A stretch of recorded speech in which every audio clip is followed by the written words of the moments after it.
chances are, if you want to get involved with video, but you haven't yet, it's because you're facing one of three main fears that I see most of my clients struggle with at some point. Today, I'm going to walk you through what they are and what you can do about them to make yourself more confident, get past them, get into recording video that will see you more efficient, more productive, and more importantly, reach that senior audience that you know you need to attract. Point one is a fear of being judged, fear of judgment. And this stems largely from our corporate previous history, right? Or the corporate clients that we traditionally tend to work with. So thinking that you'll potentially look unprofessional, that you'd start talking in a thought leadership way and somebody might roll their eyes, or the clients might think less of you for putting yourself out there and it might feel a bit gimmicky. You're worried that you might look awkward or, the truth is that only the people who judge you are the ones not doing it themselves. So everyone else, they're pretty impressed that you've just done it, that you've got on video, that you've had the courage to get yourself out there. And the irony is, even a lot of public speakers who do keynotes get anxious when they hit the record button. That's fine. It's natural. Here's the truth. We trust people more when we see them speak. All things being equal, we tend to buy from people who we know, like, and trust. People who are familiar. So if you're hiding behind your brand logo, it's costing you credibility, it's costing you authority, and it's costing you familiarity, which is the starting point for trust. You've got to be brave. You've got to get out there. You've got to start doing it. This is 2025. What if you looking real? Maybe you haven't had a shave. Maybe your shirt's a bit crinkled. Maybe the lighting's not perfect. But what if that is what separates you from your competition, that you're real, that people can trust you because you turn up.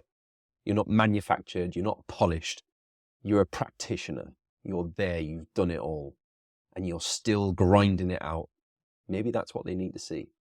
And you know what? If you're that worried about it, you can even just call it out. Yeah, you know what? I'm not feeling comfortable doing this video. I feel awkward. It's okay, because my message matters more than how I deliver it most of the time. The value that you bring to the table is more important than how you look on camera. It's a simple fact. Judgment is rare. Silence is common. And most of the time, people are silent when they're taking notice. Point two, fear of imperfection, which kind of leads it's very much hand in hand with that fear of judgment, right? Believing your content has to be flawless or highly polished. It's a myth. Those days are gone. They're gone. Those days went out when the pandemic started, right? All of a sudden, everybody was at home. Nobody had a perfect recording studio. People just had to make do with what they had. And you know what? We've all embraced it. If you're one of those people that say to, their friend, like, do you know what? I've recorded this video like 14 times. Still can't get it right. Just need to get it posted. Because you're not going to get better until you practice. No one, and I mean this, no one cares about your lighting, your transitions, whether you stumbled over a couple of words. Like, I record these all the time. I record them in one take every single week. I might edit a couple of little bits out. That's it. I don't retake, I don't re-record. I don't re-record anything unless there was a technical problem. And no one, bar no one, has ever come to me and said, Paul, I wouldn't buy your video editing services or your video editing skills because your video was a bit dodgy that day. Because they know I'm getting it out there. It's not always, what I put out for me is not always the quality of the work that I put out for my clients, right? And aside from all of that, everybody's just needs to, done is better than perfect, right? You don't need to be original, you just need to be relevant. And raw, imperfect video really does outperform polished video all the time. I see this so much. People spend thousands on polished videos and then are quickly recorded, rushed, like, this thing that's just happened, I really need to share it with you because it's really important. That's where the real value is, because it's real life experiences, not polished marketing materials, right? And people can tell it's lived experience. So stop worrying about being perfect. Being imperfect makes you more relatable because you're just like them. They know that they're not perfect too. People don't want perfect. They want you. They just don't know it yet. You've got to show them that you're the person that they need to fix their problems. And then point three is the one I see the most, right? Fear of running out of things to say. And even I still have this problem, right? I still worry that I might run out of things to say. I've never yet. In 2 years, I've posted every single day almost a video of some sort, usually multiple. And I still worry that I'm going to run out of content. It's never going to happen. I just have to face that. I'm prolific. But I live and die by my own sword, right? I'm here to show you that if I can produce all of this content and service my clients, there is a more efficient way of doing things and I can help you do it. But a lot of people worry that they might start a video strong and then kind of run out of things to say, even just by the end of that video, depending on how long the video is. You know, if it's a 10, 15, 20-minute monologue or an interview, maybe you've done a few videos, right? But you're kind of staring at a blank page, wondering, like, what do I talk about now? Maybe you already have some content out there, right? And it's now you want to kind of become a bit more strategic and a bit more professional.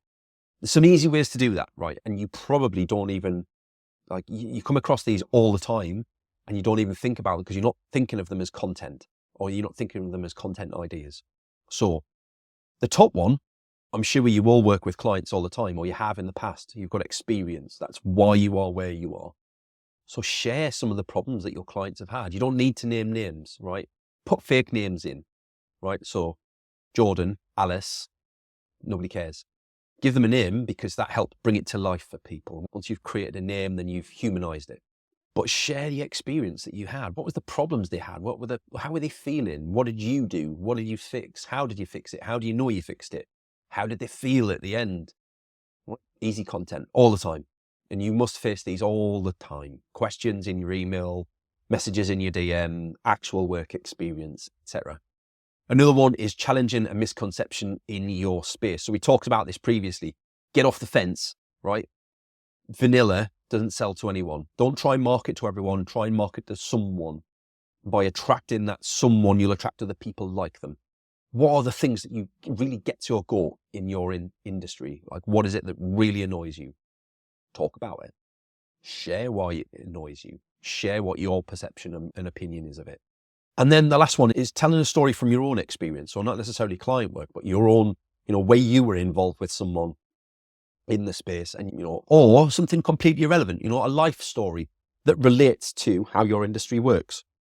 I've got clients that do this all the time. It's really engaging. It's a really good opportunity to tell a story.